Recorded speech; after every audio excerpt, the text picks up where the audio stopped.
All right, this is a special Josh cast. A special Josh cast Justice League Snyder Cut Josh-rospective. Ooh, I like that. A Josh-rospective. So I watched the Snyder Cut of the Justice League. I'm going to warn you right now. There are going to be spoilers. There are going to be spoilers. There are going to be spoilers about that movie that I watched that is kind of the same plot as the movie we all already saw 2 years ago, but somehow a completely different movie. I loved this film. I absolutely loved it. Who knew that the way to fix the Justice League movie was to add 57 slow motion scenes?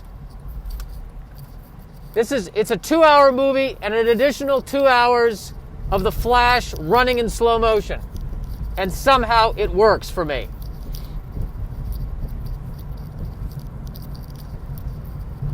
And people are going to complain inevitably that it's too long. What does that even mean? There are people who love The Godfather, which is 9 hours, 72 minutes. Eugene O'Neill wrote The Iceman Cometh. That's a 6-hour play.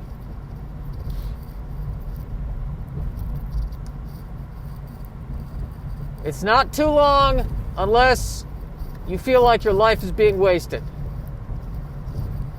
I watched this when it came out at midnight like an idiot. I only got 4 hours of sleep, probably a little less than 4 hours of sleep.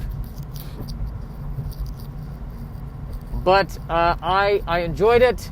I enjoyed it. I highly recommend it. All you need to do is set aside 2 months out of your life, sit down, give it a watch.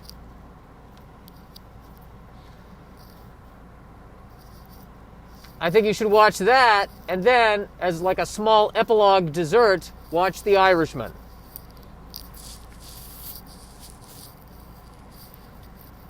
This is, they basically, every single member of the Justice League, they delve into their lives, their backstory.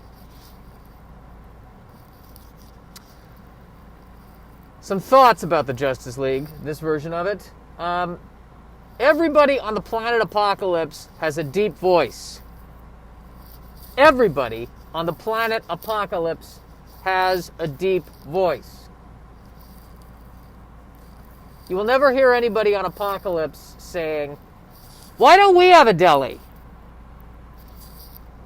Other planets have delis. It would be nice if I had a deli. I have nowhere to go to get sliced meat at a quality, reasonable price. Why is it on this planet that the only way to get meat is to conquer another planet and eat the freshly roasted flesh of our conquered? Just one deli would be nice. Can we have one less fire pit, one more deli? Even better. Let's build the fire pit inside the deli, and then that we can do some barbecue. I don't know if a barbecue traditionally goes with a deli, but what do we need to be traditional? We're Apocalypse. Apocalypse has been around for billions of years, which seems like the wrong name for a planet. Because doesn't apocalypse mean the end? It never ends. It's been around for billions of years.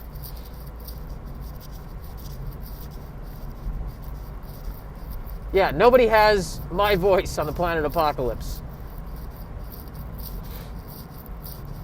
Nobody has that.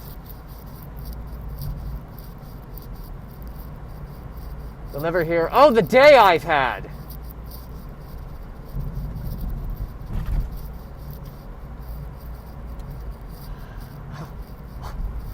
I mean, seriously, these parademons, people. These parademons.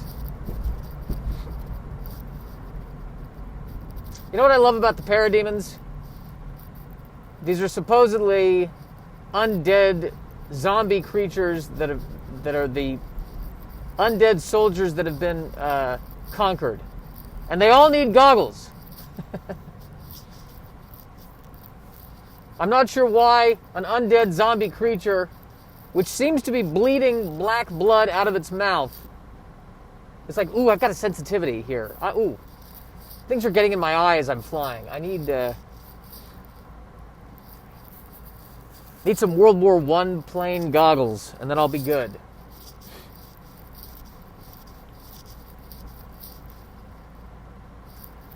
I think the level of detail in this was also superb. I think there was a moment where a parademon landed and his wing hit the side of the wall or a rail or something and made a little spark. And I would imagine that parademon was thinking, this really hurts, but I don't want to show that, because then I will be mocked and scorned by the other parademons. But I stubbed my wing. Can't believe I stubbed my wing.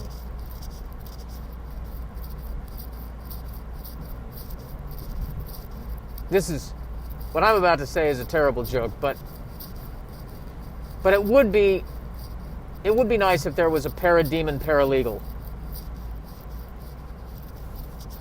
All right, I'm moving on from that. I'm not going to delve into that. You don't deserve that. I wonder if my podcast would be better if I included 57 slow motion sequences. I wonder if my podcast would be better if I included... All right, we get it, Josh. You think you're funny. We get it. Now, they also throw in there, warning, it's a spoiler. Warning, it's a spoiler. We also get to see the Martian Man Hunter in a scene where he says, I'm the Martian Man Hunter. I mean, that one was a tad, it was cool to see the Martian Man Hunter, but he really, I think his specific line is, some call me the Martian Man Hunter.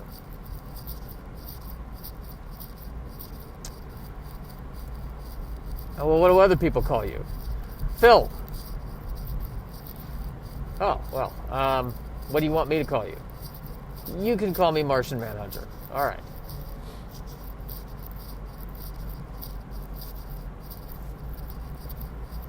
And yes, but we do get to see the Martian Manhunter played by Harry Lennox, I believe his name is.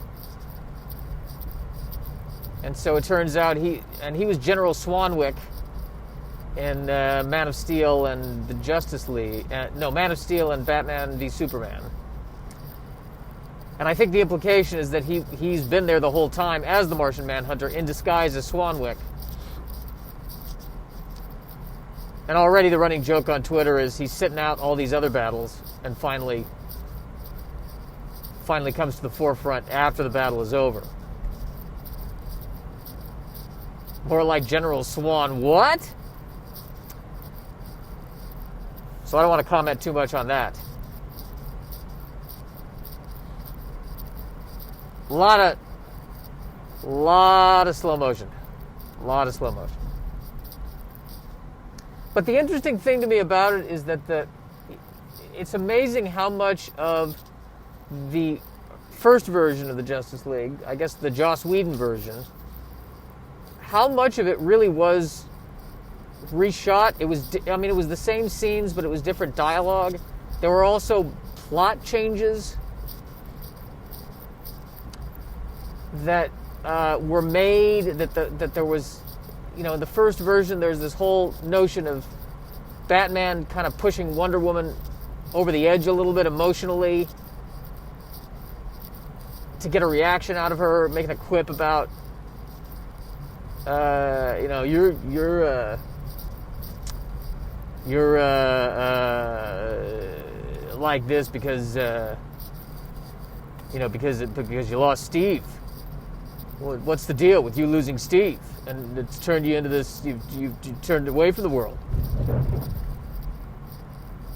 Which was not in this version at all. it's really fascinating to see, a very big budget attempt to basically have a whole different take on a movie that with a similar plot. I mean, they put all the stuff about Apocalypse and Darkseid back in, which they took it all out for the Whedon cut. And so we get all of the mythos that comes around that there's this, that Apocalypse is the real bad guy. Steppenwolf is really more just one of his minions. And he's, and Apocalypse is looking for the anti-life equation, which he finds on Earth, which, if you just think of the name anti-life equation, that doesn't surprise me.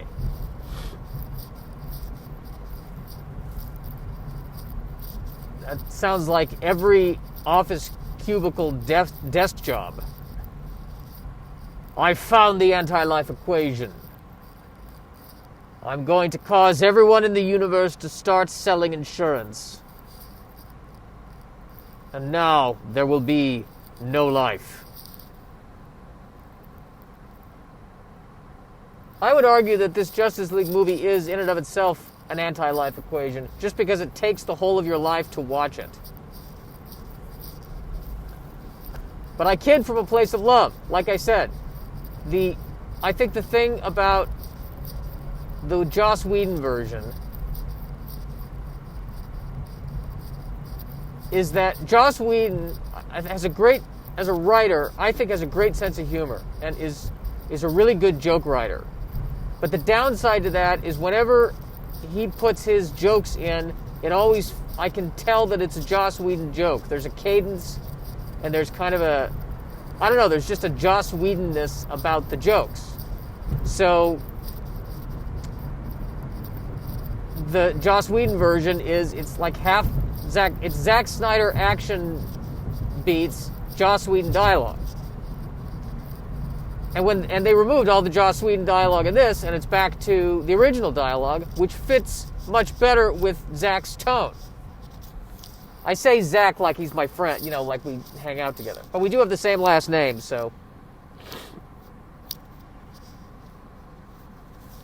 And it really was fascinating to see what his vision is versus somebody else's vision, and how, they say, they talk about the importance of editing in movies, and I heard that, and I always kind of went, yeah, I see what you're saying, but it's a whole different movie. The plot's different. The motivations of the characters are different.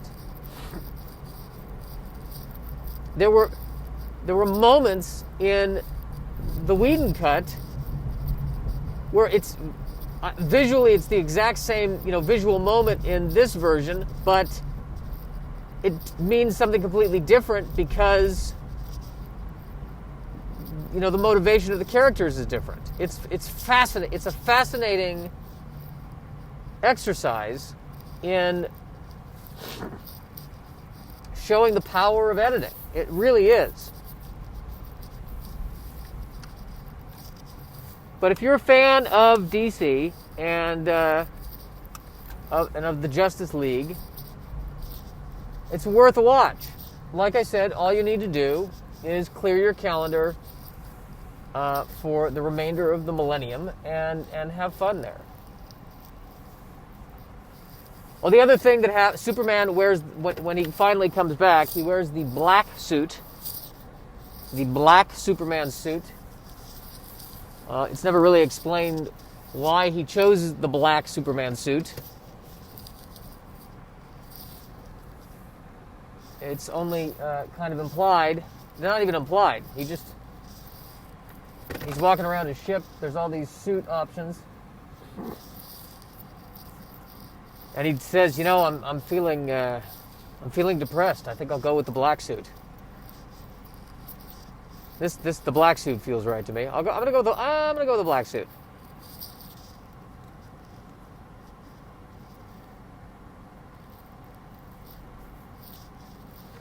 The guy with the black suit.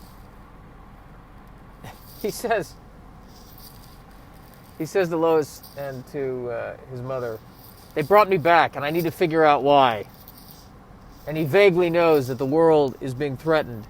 And yet he takes a few minutes to walk through all of his different super suits and go, no, I don't need the armor one. I don't need armor. I'm Superman. And there's the blue and the red. I've done the blue and the red. I don't want to do the blue and the red. I don't feel blue and red. I've been dead for months. I need a... Oh, I like this. I like this. This is emo. This says I came back, but maybe not all the way back. I like what this says. The other thing that I do agree, this was an annoying addition to the the Whedon cut. They added these poor, helpless Russian peasants who needed to be saved in the middle of this battle. And they took all of that out. And they added a lot more blood. It is R-rated. The F-bomb is dropped a couple of times. There's a scene with the Joker that's been added.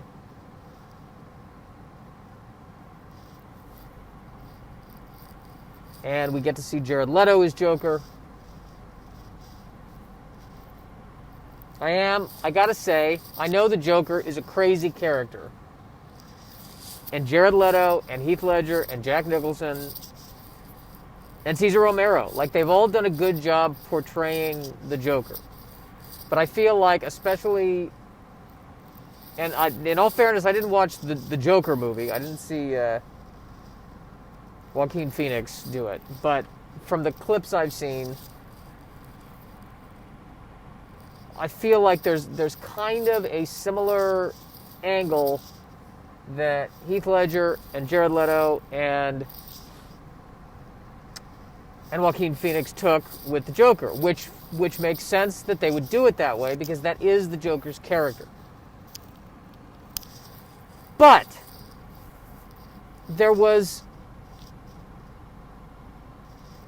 and I would kind of argue that the Mark Hamill version of the Joker,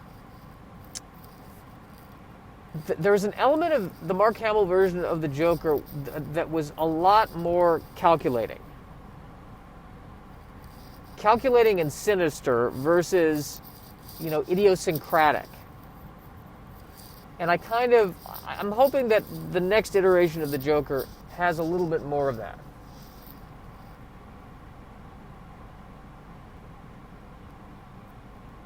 Like that, I loved the Mark Hamill version of the Joker in a way because there was no, not to say that these other Jokers were hesitating, but this was somebody who, yeah, they may be crazy, but they're committed to it. Not to say that these characters are hesitating, but there's a lot of extra things going on around the dialogue. And there's something about Mark Hamill's character, maybe it's because it's animated. Like, listen, I get that you're giving a great performance. I really am getting that. But the movie is already 4 hours. Pick up the cues. You don't need to take 39 seconds before you say your line to ponder the significance of Batman saying, "Yeah, all right." Just pick up the cue. Please. And I think it was like a possible alternate future version of the Joker. Again, spoilers. And the thing that's throwing me is that he didn't have any tattoos, but he had tattoos in Suicide Squad. So that means in between the Suicide Squad and this alternate future, at some point he got the tattoos removed. He went to a dermatologist or whoever removes tattoos and said, "I am just not feeling these tattoos. Yeah, yeah, yeah, yeah, yeah. And the dermatologist says, can you pick up the cues, please? I get it. You want to get rid of your tattoos. We can be out of here in 15 minutes or 39 hours. It depends on how you react. So that was fun. This version is a lot more violent. There's beheadings. There's blood coming out of corpses.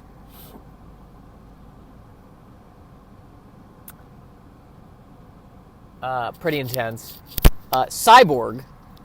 A lot more stuff with Cyborg. And I think Cyborg comes off a lot better in this version.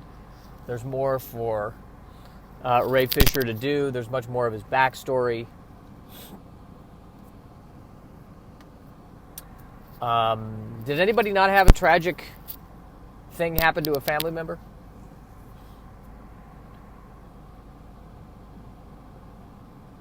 I think they all in this incarnation of the universe, didn't they all? I think Wonder Woman. I think mom's still going, right? The Flash, Dad's. The Flash's father is in prison for being accused of murdering his mother. Bruce Wayne's got his stuff with his parents. In this version, this is the Clark Kent Superman where he did not save his father from the tornado because his father didn't want him showing the world his powers. So there's that tragedy. Cyborg tragically loses both parents in horrible ways. Aquaman mad at his mother for leaving. So yeah, they all have. You can't be in the Justice League if you had a fairly decent home life. I think that's the question they ask more. Beyond what's your power? All right, and how are you psychologically damaged? I'm all right. My parents loved me. I see a therapist every week. I feel relatively stable. In fact, my parents baked you this pie for... No, you're out of the league. Forget it. We will not have nice parents in this league.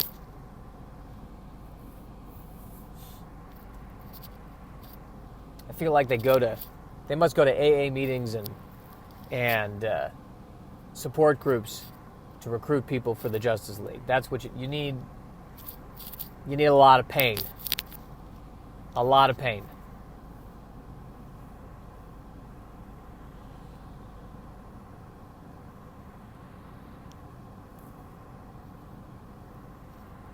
I've got a headache still from watching it. I'm not complaining. I'm complaining about the headache, but I'm not complaining about the movie. But there's a lot there. My God, this thing is long.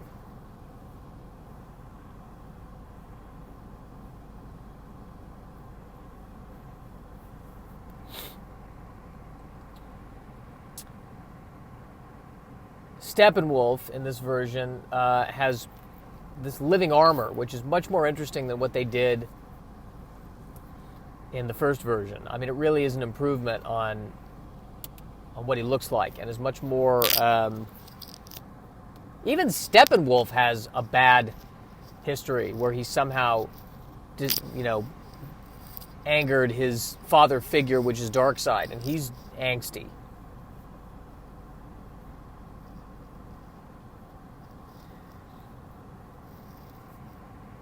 Justice League. Everyone is depressed.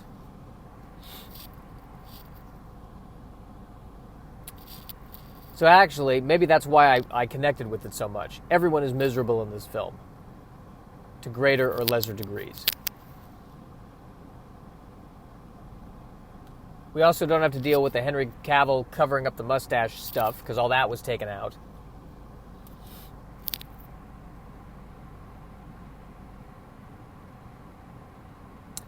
And he really didn't have a lot to... he comes in at the end in this version just like the other version, so he really doesn't have much to do other than ponder what suit to wear, stand in a field half naked,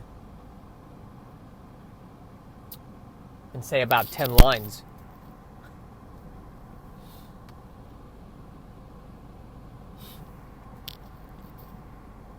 A lot of posing with this Superman.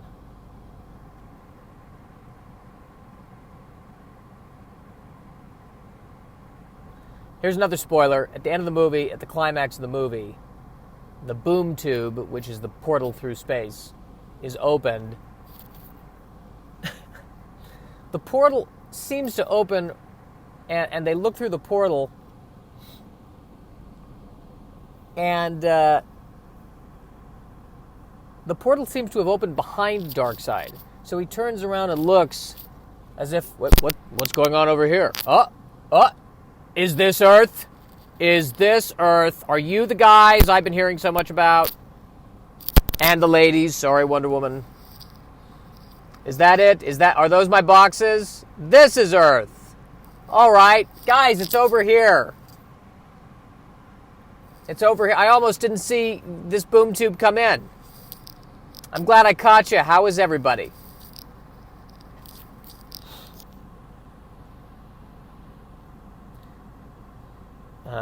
Darkseid has an assistant, I think his name is Desaad, who talks to Steppenwolf from Apocalypse via, like there's this monolith in Steppenwolf's fortress, like this slab of black rock that morphs into whoever is talking to Steppenwolf. Amazing reception in this nuclear cooling tower, by the way, because at no point does this monolith cut out halfway through. At no point are we like, Steppenwolf, you need to... Darkseid. Sorry, can you say that again? We're in the middle of a cooling tower. I'm sorry.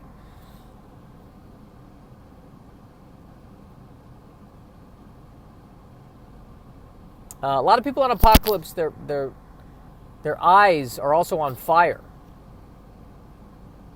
Flames come out of their eyes.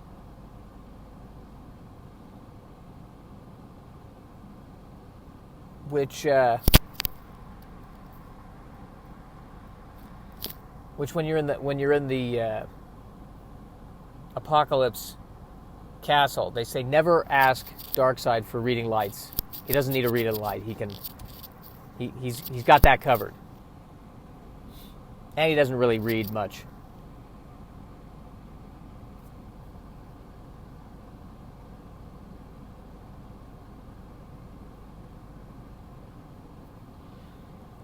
As you would expect, the closer Barry Allen gets to the speed of light, the slower the scene.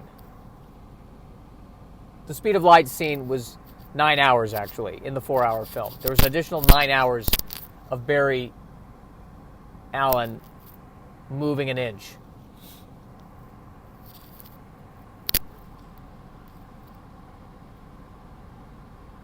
I would like to have seen a different way of communicating the speed stuff. And part of it, and I hate to say it, but I mean, they kind of beat the Justice League to the punch with the Quicksilver stuff in X-Men. And I kind of almost wanted the opposite. I almost wanted to not see what he's doing in slow motion and to see the effect of what he was doing. Then there's a fight sequence at the beginning involving Wonder Woman that looks so much better now than it did before. We're back to the Man of Steel kind of fight scenes and the choreography that I assume was always there, but for some reason was shaved or simplified or something in the previous cut. Where Wonder Woman is fighting the terrorists who just want to blow themselves up to make a point.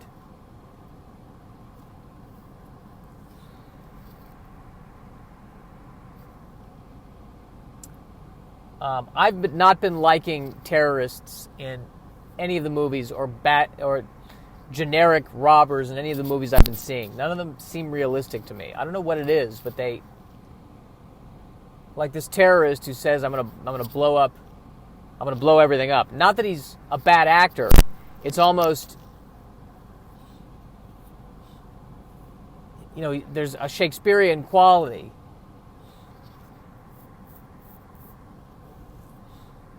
And of course, in that fight sequence, I mean, there is a lot more, attention is paid. He picks up the rifle in slow motion. He shoots a bullet in slow motion. She deflects the bullet in slow motion. He switches on the rifle, I guess, from manual to rapid fire in slow motion. He proceeds to rapid fire in slow motion, which is all slow motion. And Wonder Woman, they suddenly pick it up and Wonder Woman dodges all of the bullets, but it's still somehow kind of in slow motion. And then he sneezes in slow motion, and he has to take out a Kleenex in slow motion and blow his nose in slow motion. And then in the middle of the fight, somebody asks, hey, can anyone explain the plot to Ulysses to me? By James Joyce. And Wonder Woman and the bad guy have to roll their eyes, and they proceed to explain the writings of James Joyce in slow motion. I mean, it's beautiful. It's beautifully shot, man. It's beautifully shot.